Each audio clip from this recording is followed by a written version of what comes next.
A Giant is Born, Roadhouse, and President John Quincy Adams are all on this day. Welcome back to On This Day. Today's date is May 19th, 2022. It is the 139th day of the year. You got 226 days left. It is your 20th Thursday in your 21st week. And it's the 61st day of spring. Got a little over a month left until summer.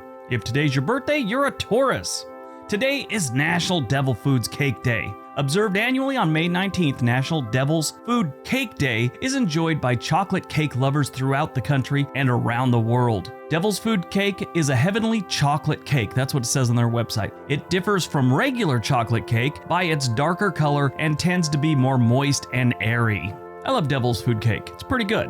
All right, let's see what else May 19th has given us. 1743, Jean-Pierre Chrétien developed the centigrade temperature scale. 1749, King George II of Great Britain grants the Ohio Company a charter of land around the forks of the Ohio River. 1828, President John Quincy Adams signs the Tariff of 1828 into law, protecting wool manufacturers in the United States. 1911, Parks Canada, the world's first national park service, is established as the Dominion Park branch under the Department of the Interior. This in Canada, just like our National Park Service. 1950, a barge containing munitions destined for Pakistan explodes in the harbor of South Amboy, New Jersey, devastating the city.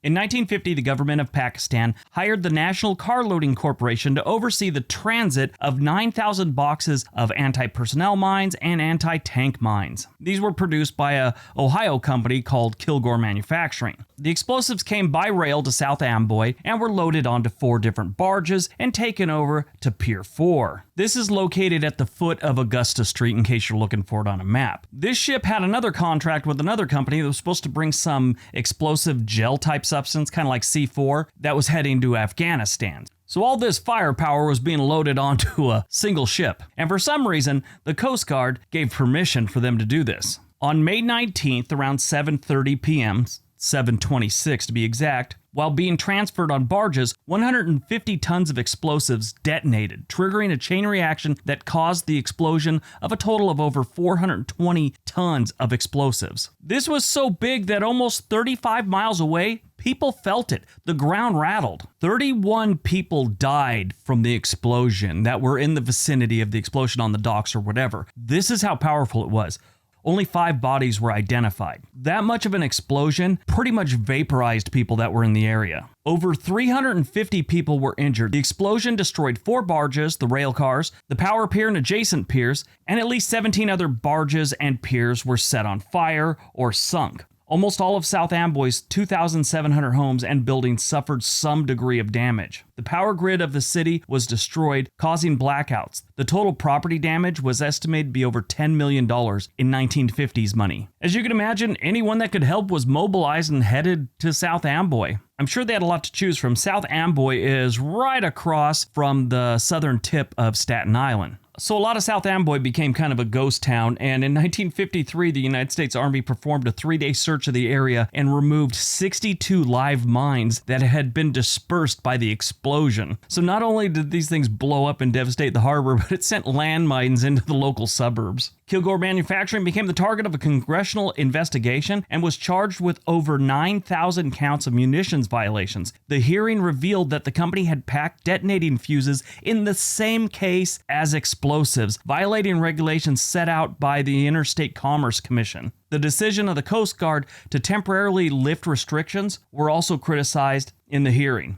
I'm not an expert on this, but I can tell you right now from my experience in the military, you don't pack your fuses with your explosives. If we were carrying landmines, it was usually one guy would carry a couple landmines and another guy would be carrying the fuses. Or if you were in a vehicle, they were on exact opposite sides of the vehicle. 1997, the Sierra Gorda Biosphere, the most ecologically diverse region in Mexico, is established as a result of a grassroots effort. 2015, the Refugio oil spill. This was sad. It was a big oil spill that happened on one of the most scenic parts of California. It's just north of Santa Barbara, the Refugio State Beach. If you ever take the Amtrak train north past Santa Barbara, you go right by this area, and it is just amazing. And this oil spill was bad. It dumped over 3,400 barrels of crude oil onto the area, which is considered one of California's most biologically diverse sections of coast. Movies released on May 19th, 1989, Roadhouse. Who didn't love this? This was a great movie. A bouncer at a roadside bar protects a small Missouri town from a corrupt businessman. It starred Patrick Swayze, Sam Elliott, Kelly Lynch, Jeff Healey. Great movie. They were going to do a remake starring Ronda Rousey. I think it was back around 2015 they'd planned to do that, but I guess nothing ever happened with it. I don't know. They did make a sequel, though, back in 2006 called Roadhouse 2. Oh my god, it had its premiere at a Blockbuster. This was horrible. If you ever see that on like late night cable, because that's the only place you'll see this piece of garbage, don't watch it. Don't waste your time. Unless you feel like you need to punish yourself for something, then go ahead watch it. Born on May 19th, 1946, Andre the Giant, wrestling icon who stood 7'4". He weighed 525 pounds. He is definitely, and has been for some time, in the World Wrestling Federation's Hall of Fame. He was the WWF champion and the WWF World Tag Team champion, and due to his structure, people regarded him as the 8th wonder of the world.